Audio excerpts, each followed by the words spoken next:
Welcome to our lectures. Today we will discuss the structure of chloroplast. दोस्तों, आज हम chloroplast के structure के बारे में जानेंगे और उसके बाद हम फोटोसिंथेसिस को पढ़ेंगे।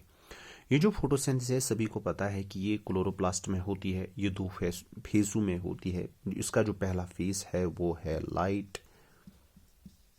डिपेंडेंट फेस और दूसरा जो फेस है उसको हम कहते हैं डार्क फेस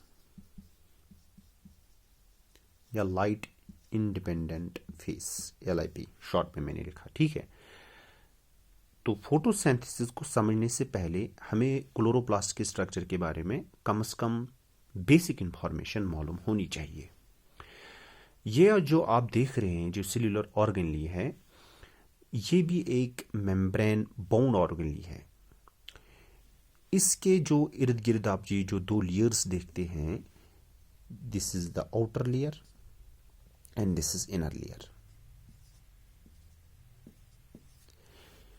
ठीक है, जैसे माइटोकॉन्ड्रिया है उसकी दो लेयर्स है, उसी तरह क्लोरोप्लास्ट की भी दो लेयर्स है। जैसे सेल के इर्द गिर्द भी जो प्लाज्मा मेम्ब्रेन है उसकी भी जो दो लेयर्स हैं, तो ये जो क्लोरोप्लास्ट है इसकी भी दो लेयर्स हैं। ठीक है, तो यहाँ पे आप देख रहे हैं कि ये जो मैंने यहाँ पे जो स्ट्रक्चर बनाया है, इस स्ट्रक्चर को हम कहते हैं ग्राना। तो ग्राना के अंदर एक्चुअली फोटोसिंथेसिस होती है। ठीक है, यानी जो ग्राना है एक्चुअली ये विजिबल लाइट को कैप्चर करती है। ठीक है, कैप्चर्स विजिबल लाइट।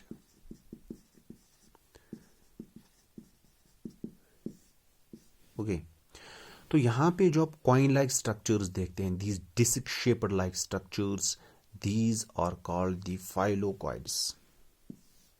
यहाँ पे मैं लिखूंगा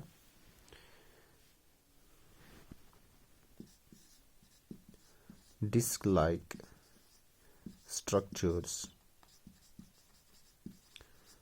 called thylakoids.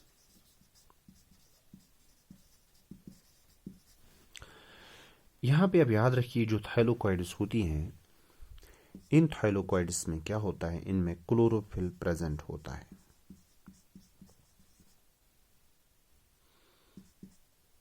Okay, and these thylakoids also contain contosomes.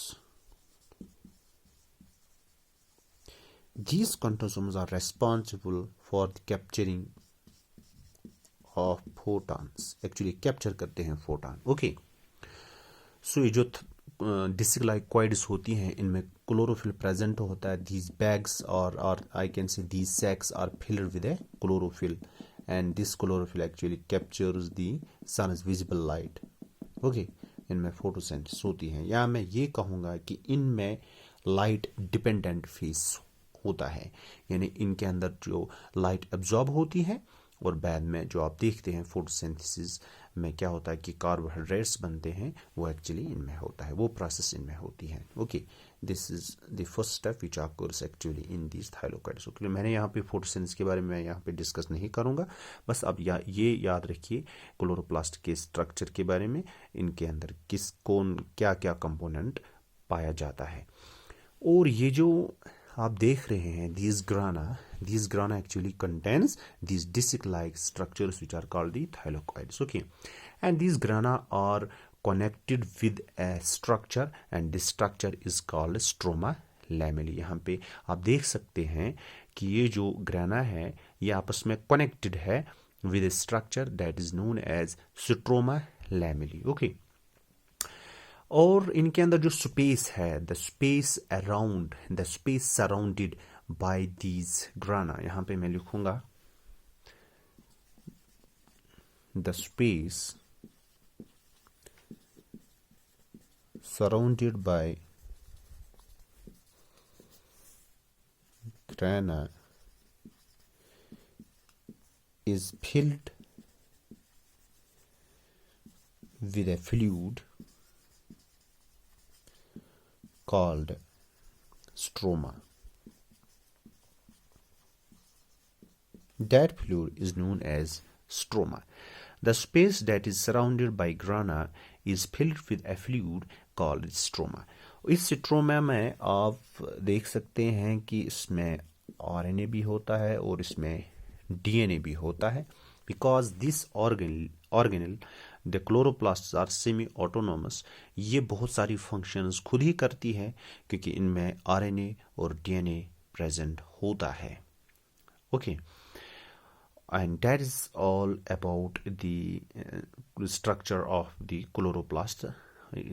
I think I need to recap this all. Okay, मैंने आपको ये बताया है कि जो क्लोरोप्लास्ट हैं ये एक्चुअली इनमें फोटोसिंथेसिस होती हैं. आप ये याद रखिए, जो क्लोरोप्लास्ट होती हैं ये प्लांट सेल्स के अंदर पाई जाती हैं, ये लीफ में पाई जाती हैं.